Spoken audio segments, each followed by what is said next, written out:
About 10 days after 9/11, I went through the Pentagon and I saw Secretary Rumsfeld and Deputy Secretary Wolfowitz. I went downstairs just to say hello to some of the people on the Joint Staff who used to work for me, and one of the generals called me in. He said, "Sir, you got to come in. You got to come in and talk to me a second." I said, "Well, you're too busy." He said, "No." He says, "We've made the decision. We're going to war with Iraq." This was on or about the 20th of September. I said, "We're going to war with Iraq. Why?" He said, "I don't know." He said, "I guess they don't know what else to do." So I said, "Well, did they find some information connecting Saddam to Al-Qaeda?" He said, No. He says, "There's nothing new that way. They just made the decision to go to war with Iraq."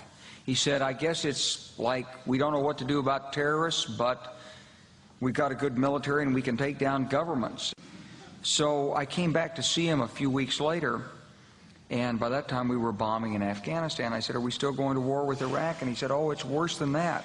He said, he reached over on his desk, he picked up a piece of paper, and he said, I just got this down from upstairs," meaning the Secretary of Defense's office today, and he said, "This is a memo that describes how we're going to take out 7 countries in 5 years, starting with Iraq and then Syria, Lebanon, Libya, Somalia, Sudan, and finishing off Iran." So go through the countries again? Well, starting with Iraq, then Syria and Lebanon, then Libya, then Somalia and Sudan, and then back to Iran.